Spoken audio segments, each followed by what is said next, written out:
So daghan kay nangutana nako no nga, di ba ang banihap manual man kauna nya, ilang pangutana is dili daw musaka ang ilahang atubangan ig manual. So mag-discuss ko og manual kanang sa YouTube nga mo na sila shift your weight backward, di na tinuod ang ayra nas mga dagong tao. So katong kita mga Pilipino tagagmay man ta. So ang unang buhaton nato is mutan-aw ta sa ato ang front hub dayon i-push ninyo yung kamot, yatak sa dang tiil dungan then ilabay padung adto. This time mag-lean back na mo ana, pump, yatak, nga labay. Saka ninyo no, nag-ana man mo. Balik mo gamay. Kay mao man to inyong posisyon nga mosaka inyo bike. Ayaw bira ka, mutan-aw ka, duot, yatak then push. Awawak, wag gibuhata, i-push na nako ha.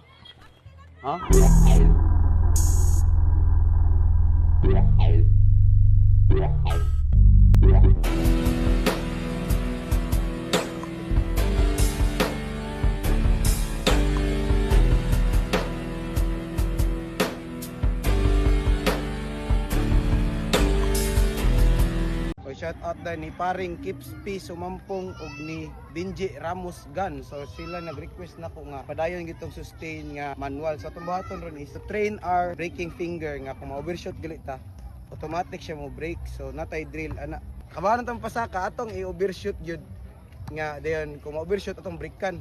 So magsige tag balik-balik ana kay kinahanglan man repetitive gud niya na sila nga muscle memory daw pero walay memory ang muscle.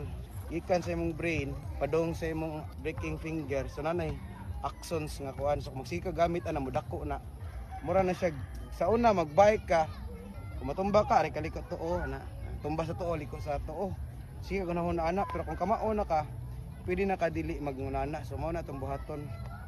So atong i-train atong trigger finger kanang braking finger day. Okay ako day gibutangan og coke akong luyo para nig-brake na ko ba madungog niya. So tabaw do ta magbalik-balik ra ta tong brake. Ang sunod kay mag-simulation ka kanang dili sa nimo pasakaon imuhang atubangan magkunahon na ka ba nga pwede naog ang bike. So matras ko dayon nisaka ang bike overshoot mabanti ko. So maganaana mo nga dili magsaka ang bike. Simulate atong musaka ta so wala ka pang balik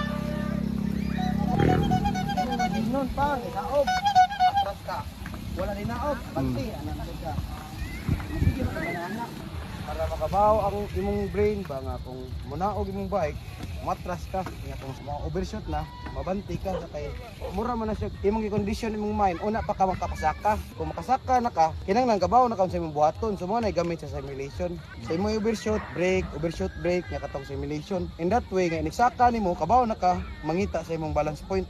So kana sa YouTube mo na sa find your balance point lisod mongod kay nagod kay kanang iniksaka nimo mo na kulo isaka na siya kung buhaton. So kinahanglan mo tong simulation.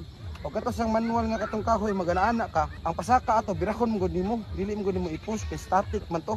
So dili sa to siya maayo although kamao kasi imong balance ngadto pero mas nindot ng simulation nga gadaggan ka ba mura kag feel gikataw-an ko na sa unatin nga gunsam gadag kikiyod man ka. Ora na ang tutorial nga wala sa lain tanara diri ang part 2 kay katong braking, ang part 3 ang simulation then imo din ang praktisan pasaka then braking then kung until makuha nimo ang manual